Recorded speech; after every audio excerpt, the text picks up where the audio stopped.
పెళ్ళైనా పండగైనా వేడుక ఏదైనా పట్టుచీరల ప్రత్యేక వేదిక వారాహి సిల్క్స్.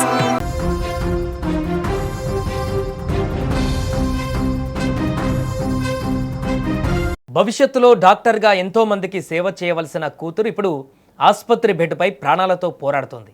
కళ్ళ ముందే కూతురి పరిస్థితి క్షీణిస్తుంటే ఆ తండ్రి పడుతున్న బాధ వర్ణనాతీతం.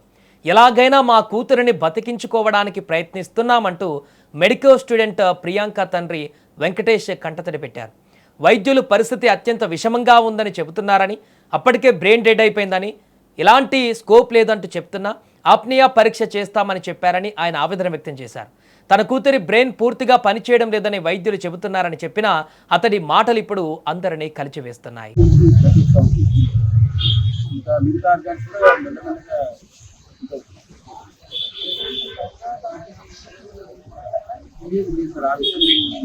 ఎలాగైనా పట్టించుకోవాలనే ఆలోచనలో ఉన్నాం, కానీ ఆ అవయవదానం గురించి నేను ఆలోచించడం కానీ ఎవరైనా అడగడం ఏం లేదు, ఏమి వినదలుచుకోలేదు.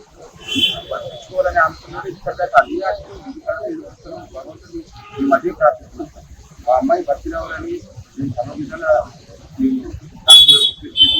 ఎలాగైనా మా అమ్మాయిని బతికించుకుంటుంది. అయ్యా 1% అవకాశం ఉన్నా కూడా మీరంతా ప్రభుత్వ వైద్యం ఎన్నో విజ్ఞానం ఇస్తున్నాయి, అనుభవమైన డాక్టర్లు ఉన్నారు. మాకు ఎలాగైనా మా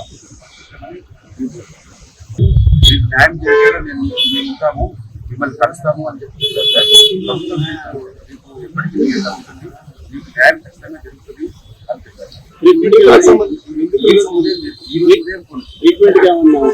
అలాంటి సహకారం చేస్తామని చెప్పలేదు. ప్రభుత్వం మీ ఎంతో ఉంటుంది, మీకు అన్ని రకాలుగా న్యాయం జరిగేలాగా నిందితులకు ఖచ్చితంగా శిక్ష పడేలాగా మేము సహకరిస్తామని మాత్రం చెప్పారు. రాజమండ్రిలోని ప్రసాద్ ఆదిత్య మాల్ వద్ద ఈ భయంకర ఘటన జరిగిన విషయం తెలిసింది. నామవరానికి చెందినటువంటి దాస్వంత్ జోసెఫ్ అనేటువంటి ఇద్దరు యువకులు పీకల దాకా మద్యం సేవించి మాల్ లోపలికి వెళ్లేందుకు ప్రయత్నించారు. మద్యం మత్తును గమనించినటువంటి మాల్ సెక్యూరిటీ సిబ్బంది వెంటనే అప్రమత్తమయ్యారు. వారిని లోపలికి అనుమతించకుండా అడ్డుకొని బ్రీత్ అనలైజర్ పరీక్ష నిర్వహించే ప్రయత్నం చేశారు. పీకల దాకా తాగి ఉన్న ఆ యువకులను సెక్యూరిటీ సిబ్బంది వారించడం అహంకారానికి దెబ్బలా అనిపించింది. అప్పటికే మైకంలో ఉన్న వారికి అహంకారం తలకెక్కింది. సెక్యూరిటీ పైన తీవ్ర కోపంతో రగిలిపోయిన ఆ ఉన్మాదులు తమ కారు ఎక్కి జెట్ స్పీడ్ తో కారును బయటకు పోనిచ్చారు. అదే కోపంతో రోడ్డుపైన వెళ్లే అమాయకుల ప్రాణాలను తీసేందుకు తెగబడ్డారు. సరిగ్గా అదే సమయంలో మాల్ గేటు ముందు నుంచి ఒక స్కూటీపై జిఎస్ఎల్ మెడికల్ కాలేజీ పీజీ విద్యార్థిని ప్రియాంక తన స్నేహితుడితో కలిసి వెళుతోంది. మాల్ బయటకు అతివేగంతో దూసుకువచ్చిన కారు మొదట ఆ స్కూటీని బలంగా ఢీకొట్టింది. అంతటితో ఆగారా అంటే లేదు. సీసీటీవీ ఫుటేజ్ పరిశీలిస్తే ఒళ్ళు జలధరించేటువంటి నిజాలు బయటపడ్డాయి. మొదటగా ప్రియాంక ప్రయాణిస్తున్న స్కూటీని ఢీకొట్టారు. అయితే అది క్యాజువల్ గా జరిగింది అనుకొని వాళ్ళు సైలెంట్ గా ఉన్నారు. మళ్ళీ సెకండ్ల వ్యవధిలో మరొకసారి ఢీకొట్టారు. ఇక మూడవసారి మరింత స్పీడ్ గా కారును ముందుకు పోనిచ్చారు. అయితే ఆ దెబ్బకి స్కూటీ వెనకాల కూర్చున్న ప్రియాంక కింద పడిపోయింది. దీంతో ఆమె తలపై నుంచి కారు వేగంగా వెళ్లడంతో ప్రియాంకకు తీవ్ర గాయాలయ్యాయి.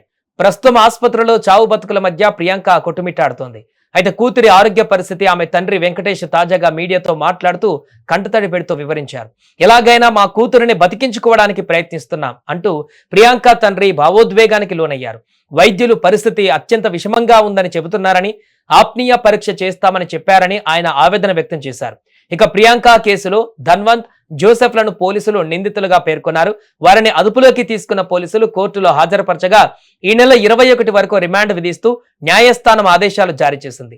దీంతో పోలీసులు వారిని రాజమండ్రి సెంట్రల్ జైలుకు తరలించారు.